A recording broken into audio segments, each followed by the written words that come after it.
Budget ముందు budget తర్వాత gold ఎంత చేంజ్? ఒకానొక సమయంలో తులం బంగారం 80,000 దాటి లక్షకు చేరుకుంటుందని మార్కెట్ వర్గాల అంచనా వేసిన సంగతి తెలిసిందే. ఇలా మొన్నటి వరకు ఆకాశం నంటిన బంగారం ధరలు ఒక్కసారిగా తగ్గముఖం పట్టాయి. అయితే ఇదంతా తాజాగా కేంద్ర ప్రభుత్వం ప్రవేశపెట్టిన బడ్జెట్ ఫలితమే.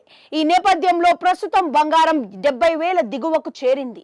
అవును, నిన్న మొన్నటి వరకు సామాన్యుల కొనుగోలు చేయలేని స్థాయికి చేరుకున్నట్లుగా పెరిగిన బంగారం ధర ప్రస్తుతం దిగొస్తోంది. కేంద్రం బడ్జెట్ ఎఫెక్ట్ దీనిపై బలంగా పనిచేస్తుందని అంటున్నారు.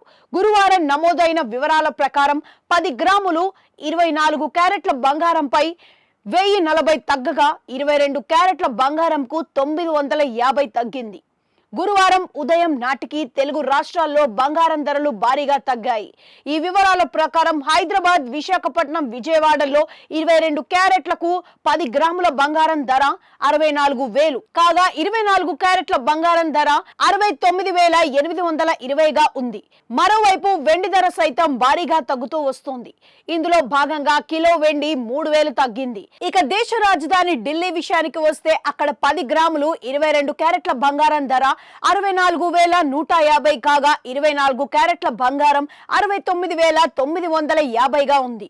ఇదే క్రమంలో ముంబై, కోల్కతా, బెంగళూరు నగరాల్లో 10 గ్రాముల బంగారం 22 క్యారెట్ల గోల్డ్ ధర 64,000గా ఉండగా 24 క్యారెట్ల ధర 70,150కి చేరింది. కేంద్ర ప్రభుత్వం బంగారం, వెండిపై కస్టమ్స్ డ్యూటీని తగ్గించడమే ఇందుకు కారణం కాగా దీని ఫలితంగా 3 రోజులుగా బంగారం ధర తగ్గుతూనే ఉంది. దీంతో బంగారం కొనడానికి ఇదే సరైన సమయమని నిపుణులు సూచిస్తున్నారు.